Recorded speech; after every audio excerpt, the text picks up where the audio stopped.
Gue akan bahas ini dari 4 aspek: sejarah, geopolitik, konspirasi, dan kerusakan alam. Yang pertama kita sejarah dulu ya. Sejarahnya banyak kreator bilang ini dari tahun 98 dimulainya. Padahal 98 itu adalah awal kontrak karya untuk tujuan eksplorasi. Kalau kita merujuk eksplorasi ini dimulai dari 1920 justru, pada zaman Belanda. Ya, tahun 99 hutan tersebut dinaikkan fungsinya menjadi hutan lindung oleh pemerintah Gus Dur, ya. Dan status hutan lindung tersebut dicabut di zaman pemerintahan Megawati.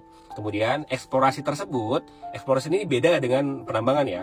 Eksplorasi tersebut dilanjutkan kembali di 2003 dengan cakupan lahan yang lebih luas.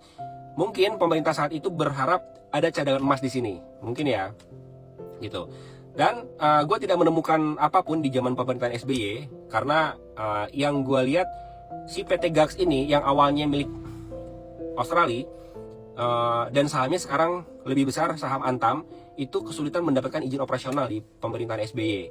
Nah, lanjut mereka mendapatkan AMDAL di 2014, dilanjutkan mendapatkan izin operasional 2017 melalui kementerian terkait, pada saat itu Ignatius Jonan. Resminya tambang ini dimulai adalah 2018. Itu sejarahnya, sejarah singkatnya ya.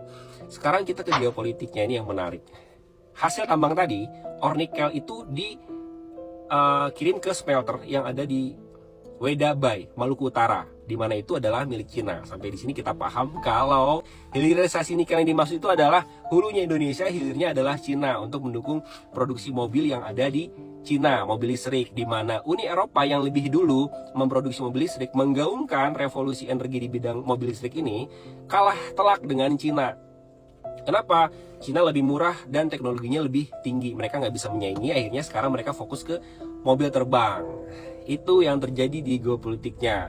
Dan siapa sangka kapal tongkang yang mengangkut ore nikel ini dari Raja Ampat ke Maluku Utara tadi adalah kapal tongkang yang bernama JKW Mahakam 6 dan Dewi Iriana 6. Familiar? Nah, sekarang kita ke konspirasinya.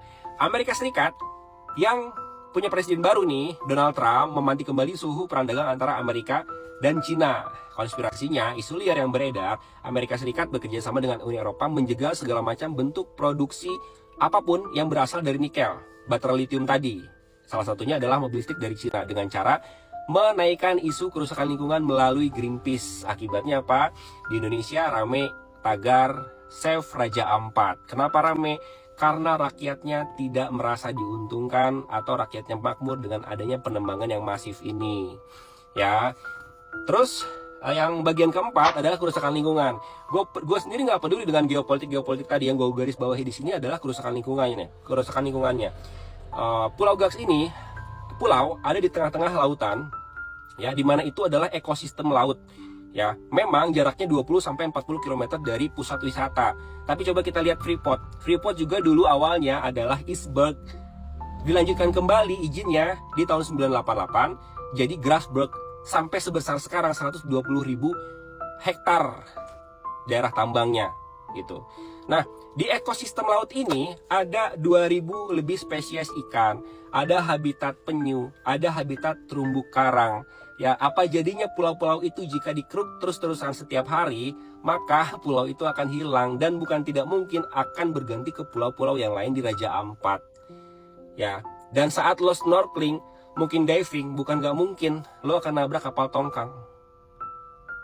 Itu yang jadi masalah.